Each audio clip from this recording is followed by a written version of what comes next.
បាត់ពិសោធន៍ពេលកូននៅតូចមិនទាន់ចូលរៀនមានប្អូនស្រីម្នាក់គាត់សួរខ្ញុំថាបងធ្វើម៉េចឲ្យកូនខ្ញុំបកាយហើយនឹងឆ្លាតដូចកូនគេទៅខ្ញុំសួរត្រឡប់ទៅគាត់វិញថាតើរាល់ថ្ងៃអូនមានឲ្យកូនលេងទូរស័ព្ទឬក៏មើលទូរស័ព្ទច្រើនអត់គាត់ឆ្លើយវិញថាអត់ទេបងខ្ញុំអត់ដែរឲ្យកូនមើលទូរស័ព្ទទេគឺខ្ញុំទិញរបស់របរលេងជាច្រើនហើយដាក់ឲ្យគាត់លេងហើយខ្ញុំសួរគាត់ទៀតថាចុះអូនធ្វើអីគាត់ឆ្លើយថាខ្ញុំមើលទូរស័ព្ទខ្ញុំមើលរឿងភាគតាមទូរស័ព្ទអញ្ចឹងខ្ញុំឲ្យគាត់លេងទៅហើយខ្ញុំមើលទូរស័ព្ទទៅ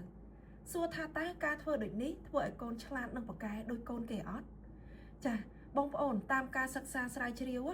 កូនអាចទទួលអារម្មណ៍ដឹងឮស្ដាប់និងមានប្រតិកម្មឆ្លើយឆ្លងជាមួយយើងតាំងពីគាត់នៅក្នុងផ្ទៃយើងមកម្លេះដូច្នេះបើសិនជាយើងជាឪពុកម្ដាយទុកគាត់ចោលមិនចំណាយពេលជាមួយគាត់មិនលេងជាមួយគាត់តើគាត់អាចប៉កែនិងចេះឆ្លាតដូចកូនគេដែរឬទេចាត្រង់ចំណុចនេះខ្ញុំចង់ចែករំលែកបទពិសោធន៍ដល់បងប្អូនទាំងអស់គ្នាថាទោះបីជាយើងទិញរបស់លេងឲ្យគាត់ក៏របស់លេងហ្នឹងគួរតែចំណេញដល់ការរៀនសូត្ររបស់គាត់ដែរយើងជាឪពុកម្ដាយត្រូវតែសម្របទៅតាមវ័យរបស់កូនបង្រៀនទៅតាមវ័យរបស់ពួកគាត់អញ្ចឹងបើគាត់នៅតូចពេលខ្លះយើងត្រូវដើរតួជាក្មេងតូចដូចជាគាត់អញ្ចឹងជាមិត្តភ័ក្តិរបស់គាត់ជាដៃគូលេងរបស់គាត់លេងយ៉ាងម៉េចយើងលេងបែបនោះដែរនោះទើបអាចធ្វើឲ្យកូនយើងមានការអភិវឌ្ឍស្និទ្ធស្នាលនិងចេះដឹងអ្វីដែលនៅជុំវិញខ្លួនពីព្រោះផ្សារភ្ជាប់នឹងការរៀនសូត្រផ្សារភ្ជាប់នឹងការលេងយើងអាចសួរនាំគាត់ដើម្បីឲ្យគាត់ចេះនិងស្គាល់នៅរបស់ដែលនៅជុំវិញខ្លួនពីព្រោះនៅពេលដែលក្មេងនៅទូចគឺគាត់រៀនបែបលេងគាត់រៀនបែបសប្បាយគាត់លេងបែបទៅតាមវ័យរបស់គាត់មិនមែនរៀនបែបដាក់សម្ពាធសម្លុត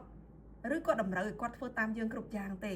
ខ្ញុំឧទាហរណ៍ថាយើងមានរបស់លេងមួយចាឧទាហរណ៍បែបនេះក៏យើងអាចផ្សារភ្ជាប់នឹងការរៀនសូត្រជាមួយកូនបានដែរអញ្ចឹងយើងលេងមួយគាត់យើងអាចសួរគាត់ថាតើរបស់នេះពណ៌អីកូនចាយើងអាចប្រាប់គាត់អំពីពណ៌នៃរបស់ឬមួយក៏ចំនួននៃក្រាស់នេះតើមានចំនួនប្រមាណយើងបរៀនគាត់រាប់យើងបរៀនគាត់លេងបែបជាក្មេងជាការច្រៀងជាការរាំអីបែបហ្នឹងទៅហើយយើងអាចលើកទឹកចិត្តគាត់សរសើរគាត់ទះដៃឲ្យគាត់នៅពេលដែលគាត់ឆ្លើយត្រូវធ្វើត្រូវឬធ្វើបានល្អ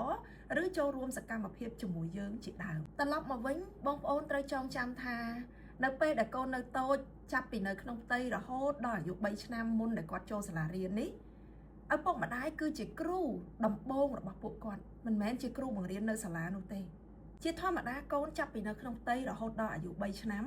គឺជាដំណាក់កាលនៃការលូតលាស់ខួរក្បាលខ្លាំងជាងវ័យណាទាំងអស់ដែលឪពុកម្ដាយទាំងអស់ត្រូវតែយកចិត្តទុកដាក់ចាក់ពណ៌ឲ្យកូនដូចជាពាក្យចាស់លោកនិយាយថាក្មេងប្រៀបដូចជាក្រដាសសយើងដាក់ពណ៌អីគឺចេញពណ៌ហ្នឹងដូច្នេះបើចង់ឲ្យកូនយើងឆ្លាតប៉កែដូចកូនគេយើងទៅតែចាក់គ្រឹះឲ្យកូនយើងឲ្យមាំពីផ្ទះទៅដូច្នេះនៅពេលដែលពួកគាត់ចូលសាលារៀនគាត់នឹងក្លាយទៅជាសិស្សល្អសិស្សពូកែជាក់ជាមិនខាន